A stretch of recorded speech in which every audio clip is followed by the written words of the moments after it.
अस्सलामुअलैकुम रहमतुल्लाहि वबरकातुहू। यूनानी शिफा खाने में आपका एक बार फिर स्वागत है, इस्तकबाल है।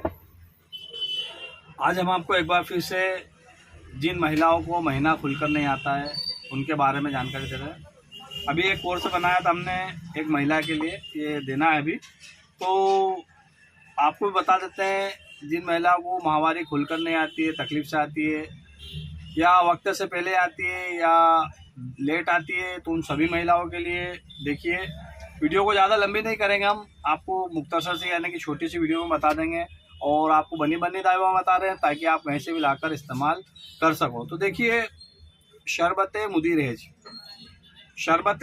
हेज और हब्बे मुदीर, ये टेबलेट होती है और ये सिरप फॉर्म में शरबत होता है।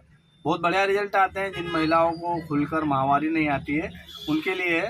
और सफ़ेद पानी पे भी चलता है ये, और अगर आपको कमजोरी है या दर्द के साथ माहवारी होती है, खुलकर नहीं होती, तो इसके लिए आप शरबत मुदीर हेज और हब्बे मुदीर इस्तेमाल कीजिए। आपको 20 से 30 ml रोज़ाना सुबह शाम पानी में डालकर शरबत मुदीर हेज लेना है और हब्बे मुदीर 2-2 गोली रोज़ाना सुबह शाम लेना है। और आप ज़्यादा कमज़ोर हैं, आपको खून की कमी है, ब्लीडिंग कम हो रही है, तो भी आप ये एक दवाई और बता देना है, अंबर जेल करके आएगी, ये देहलवी कंपनी की, ये खून बढ़ाने के लिए बहुत ही बढ़िया होती है। जिन महिलाओं को खून की कमी है या कमज़ोरी महसूस होती है तो इस दवा के साथ आप ये भी ले लीजिए, तो आपको माहवारी खुलकर आएगी। और अगर आपको बहुत समय से आप परेशान हैं तो आपको इस बीमारी से निजात पा जाएंगे। आपको इसे रेगुलर लेना पड़ेगा, आप इसे कंटिन्यूटी लीजिए और आपको अगर फ़ायदा हो जाए तो दूसरों को भी बताइए ताकि दूसरे भी इसका फ़ायदा उठा सके।